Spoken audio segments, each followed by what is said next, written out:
did you think when you heard first Senator McCain mention your name and the discussion you had with Senator Obama here Sunday? What did I think? I was just really surprised that my name was mentioned. I mean, people had said something about that, but I didn't think. I was, happy they could use me as a talking point. I mean, for other people in the community and around the country, I suppose. I think it helped them, actually get their points across.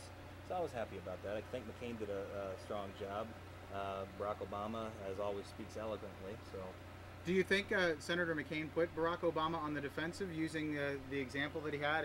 And just to let everyone know, you had asked Senator Obama, I'm about to buy a company that makes over $250,000. Are you going to tax me too much? Did you think that McCain used you as a good reference? I think Obama was prepared for me being used. It was no surprise. He smiled as soon as they mentioned me. As far as McCain goes, like I said, I think he did a fine job with what he said. As far as Barack Obama being over here in my neighbor's yard and us talking, he gave me the answer that he's been giving. He's been consistent in the same answer, but it still seems kind of like a tap dance. I mean, and on top of that, redistributing the wealth as far as, my hard work, that upsets me. I work hard for it. It's, like him deciding to dip into your pocket because you work harder than the other newscasters. That's just not right. That's not American. That's not the American dream, and that bothers me. And Joe, have you decided who are you going to vote for? Oh, that's just for me to know. Are you voting on Election Day, or are you going to vote early? Oh, no, I'll vote on Election Day. All right, well, Joe Wurzelbacher, thanks so much. Known as Joe the Plumber, is that your nickname from now on?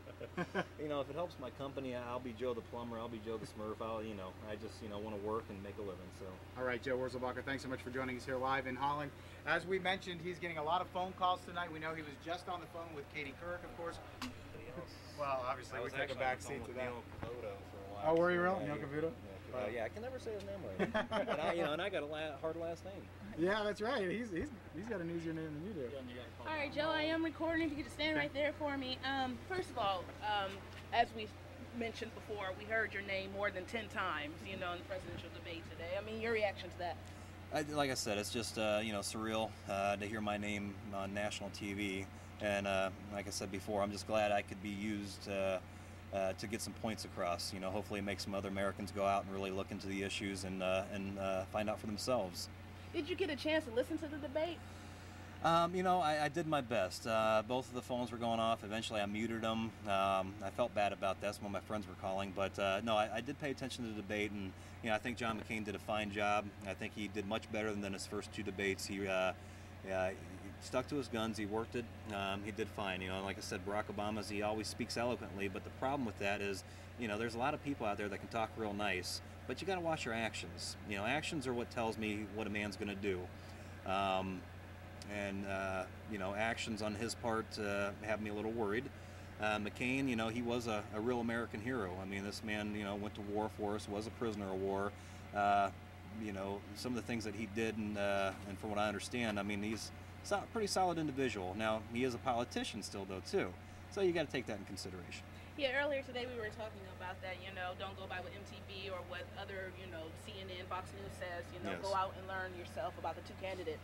Well, it's just too easy to, go with the rest of the sheep. And I don't mean to insult anyone. It's just, if you don't go out and find out your own information, then you can't really sit there and give a good argument. I mean, you can't express your own opinion. I mean, that's what makes it, your own opinion, is you went out, you read about it, you learned about it, and then you have your own opinion. Your opinion's not given to you by your union steward. Your opinion's not given to you by MTV.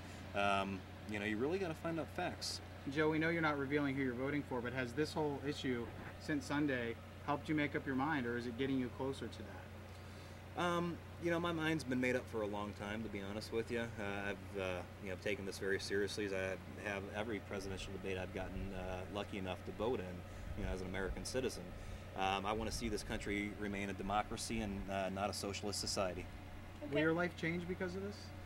I hope not. I'm a pretty private individual. I just think it's honestly part of my duty to, I've been put kind of into this to a degree. I suppose I helped it with asking the question, but you know, it's your civic duty. I mean, you know, you guys are asking questions. I'll give them my opinions, and if people want to listen, great. If they don't, then, you know, they'll turn off the set.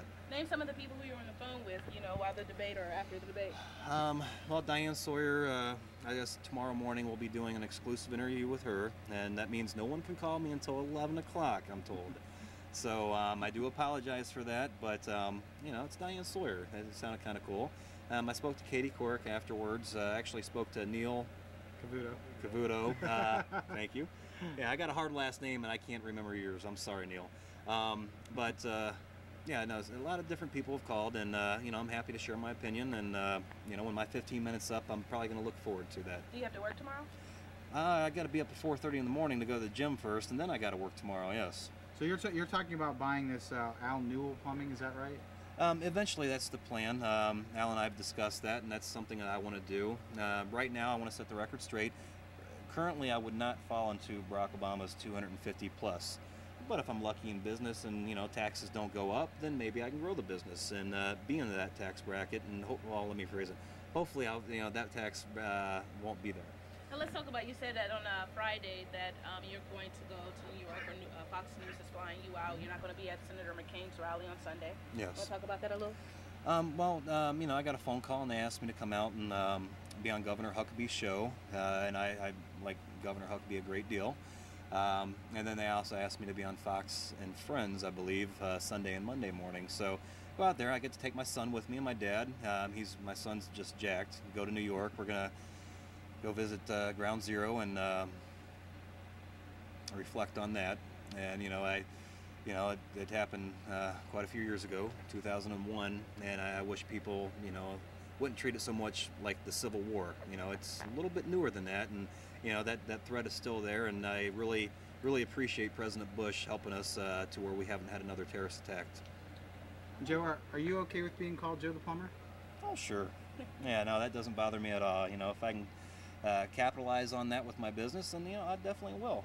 Other than that, though, no, I've been called worse. Thanks, Joe. Did you think that that conversation you had with Senator Obama would turn into this? No. I just, you know, I had my shot to finally corner a politician and ask a question. I was really looking forward to that. As far as turning into anything, no. I just thought I'd go back to tossing football with my son and, you know, come November 4th, cast my vote and see what happens. Perfect. Thank you.